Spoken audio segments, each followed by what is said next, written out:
Avatar: The Last Airbender is by far my favorite show.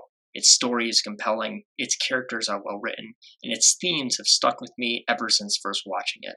I have Avatar to thank for developing an interest in other cultures, which, in part, has led me for the past 3 years to pursue a degree in cultural anthropology, with a specific focus on the painting traditions of East Asia. After rewatching the show, I was surprised how often I'd see paintings show up in the backgrounds, which led me to wonder. Avatar did such an awesome job at explaining Eastern philosophy to a younger audience, but what about the art? That's what I'm here to explore today. I thought it'd be kind of interesting to slow down and look at these incidental paintings. I'm going to be looking at how these images were made, what techniques and tools went into them, possible cultural inspirations, all in an effort to see what Avatar can tell us about East Asian art. I assume most people who clicked on this video already know what Avatar is, but in case you don't, here's a quick explanation. In the world of Avatar, people can be born with the ability to manipulate one of the 4 elements, those being water, earth, fire, and air, with the Avatar being the exception. Meant to keep the world in balance, the Avatar can bend all 4 elements and is reborn in a continuous cycle. By the events of the show, people have divided themselves into 4 nations based on what elements people can bend. The Water Tribe predominantly lives in the north and south. The air nomads live in secluded temples based on the 4 directions.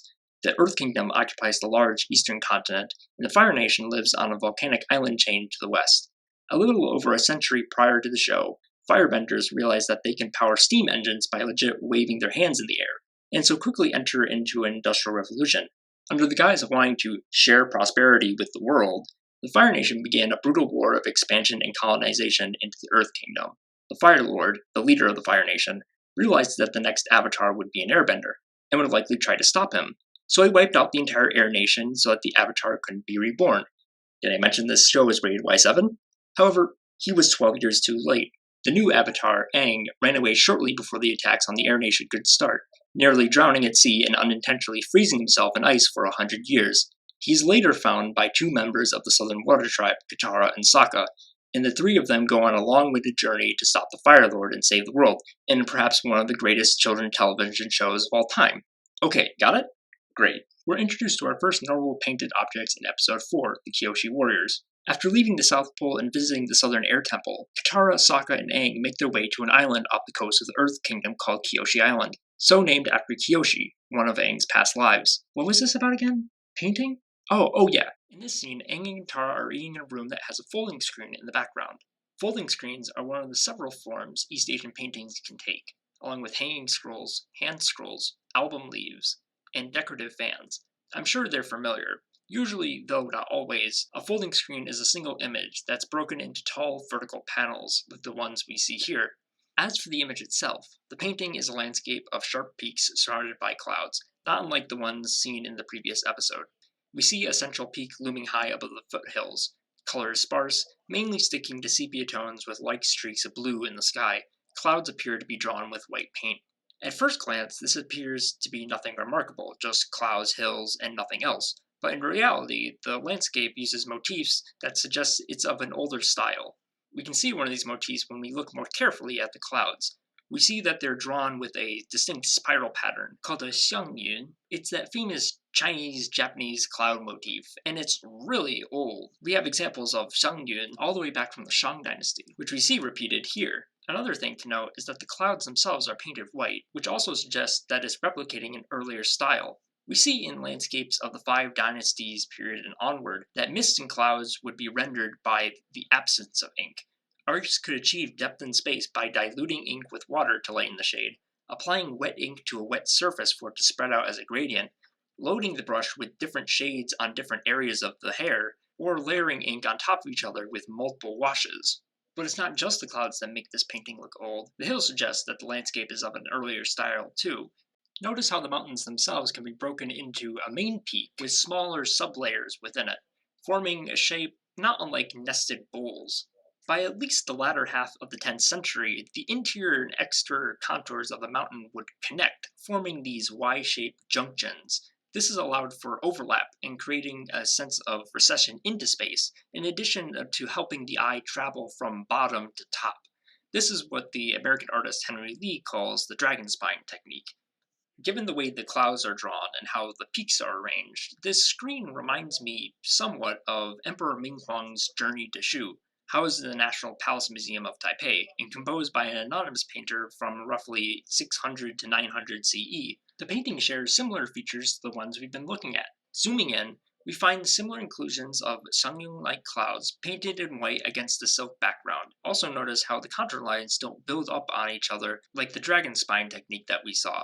Paintings like this would contribute to the development of the blue-green landscape genre, which was meant to evoke an older style of painting. Although the screen in Avatar has neither blue nor green on the hills, its silhouette is definitely reminiscent of one. Overall, it's a nice decorative image, although if it were a real painting, it wouldn't be surprising to also find people and trees decorating the valleys on the foreground. Paintings from the Five Dynasties were known for having lots of vibrant colors and intense, very specific details. Of course, since this is an incidental painting and it's only on screen for a couple of seconds, I can see why these details are sadly left out. Moving on, our next instance of painting occurs when the Kyoshi artist, this guy, draws a portrait of Aang and his fangirls. However, because he gives up on the drawing and walks away, I can't really say much on the style of painting. It could be that this was a preparatory sketch that would have developed into a more refined portrait and would end up looking something like this one of Hojo Ujinaga, housed at the Detroit Institute of Arts, or if he kept with this calligraphic style, end up looking more like this Sengai. If there is one thing to say about this clip, it's his brush hold, which is technically not how you're supposed to hold the brush. Right here, the artist is gripping the brush with this pointer finger and thumb in a claw shape, kind of like a pencil. This is technically not the standard. When people learn how to hold the brush, it's usually in this up and down position. This is done by pressing the brush against your middle and ring finger like this. The thumb would be resting on the side, and moving it back and forward twists the hairs and can change direction. Pushing the fingers out or drawing them in gives short vertical movements, while moving your shoulder can give horizontal ones. Bending the elbow causes the brush to move diagonally, while raising the wrist up and down either lifts or presses the brush into or off the page. We can actually see this hold demonstrated quite accurately as shown in the Season 3 episode Sokka's Master, where Sokka's hand struggles to hold the weight of the brush at such an odd angle, which is totally accurate. This way of drawing assumes that the paper is on a flat surface, like a table, which is one of the factors why this style of ink painting has often been something done in a studio, which our Kyoshi artist clearly isn't. While technically he isn't painting the right way, given that he is out on plein air with the clipboard holding the paper at this angle, I think it's fine for this unconventional hold. I've been chewed out by people saying that I have bad brush holds, but who am I to talk? It's not like I press my fingers against the hairs to paint. So far, we've talked about folding screens and individual sheets of paper, also called album leaves. In the Kyoshi Warriors training room, we're introduced to two other forms, those being fans and hanging scrolls. On the back wall, we have two mounted fans with a low-lying table below that has a third one. The bottom fan isn't that noteworthy, it's just three mountains. It's the top two that are rather interesting. At first, the two fans seem to be the same, but in a different scene we can actually show that they're different. The fans exhibit a striking color combination of violet, brown, and white. The way the mountains are drawn strike me as very Japanese. Specifically, it reminds me of this print, Shower Below the Summit, housed at the Art Institute of Chicago. The picture is a part of Hokusai's famous 36 Views of Mount Fuji, and if that name sounds familiar, it's because Hokusai was also the guy who made the Great Wave off Kanagawa. Comparing the Avatar fan to the Hokusai print, we see some obvious similarities. Both mountains are drawn with concave sides that end with a flat top painted white. Streaks of white clouds are set in a mostly bluish sky and serve as a backdrop to a brown mountain that has minimal use of inward contours to define volume. Given how close the two are in color and composition, I wouldn't be surprised if the background artist based these fans on the Hokusai print, although I'm not completely sure. It is definitely an interesting thought. In addition to the fans, the room also is decorated with hanging scrolls. We find two of them on the side wall in the training room. Hanging scrolls are another form that paintings can take. Like the screens and fans we saw earlier, I just want to take a short detour and talk a little about scrolls for a minute, as they're quite important to East Asian art. Here on screen is a photograph I took of a Japanese hanging scroll entitled Triptych of the Seasons, Snow-Clad Pine. painted with ink and color on silk by the Japanese artist Sakai Hoitsu, which is on display at the Detroit Institute of Arts. And as you can see, the scroll itself is quite intricate.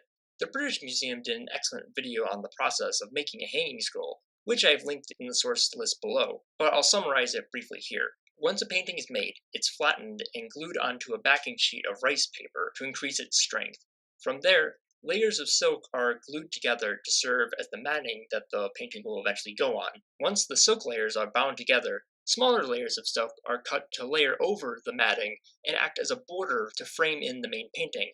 After both the border and the painting are glued onto the mat, the rollers are carved and then attached to the bottom and the top of the scroll, with a braid attaching at the top for the scroll to hang from, and a ribbon to keep it rolled up when not in use.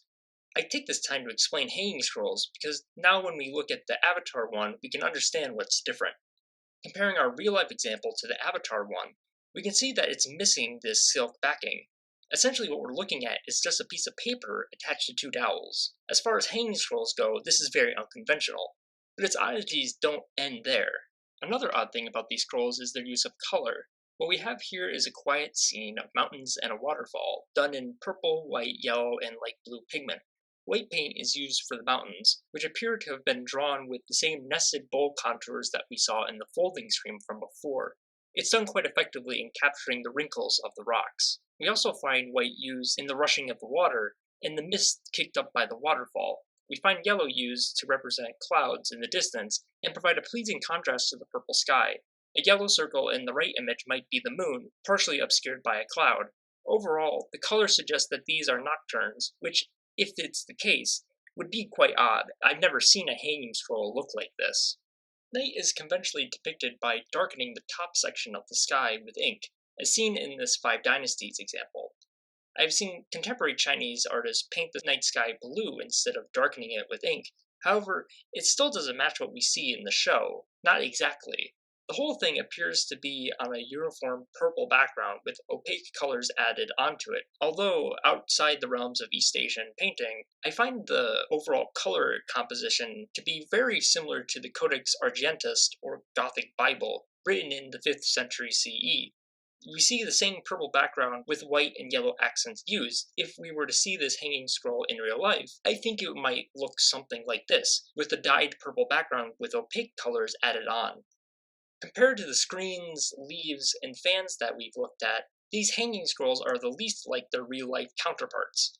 Taken as a whole, it's quite a striking image, although a very unconventional one. But that's quite surprising in and of itself. Just in one episode, we've seen 4 different forms of paintings, a mixture of Japanese and Chinese art, and a wide range of historical and contemporary styles.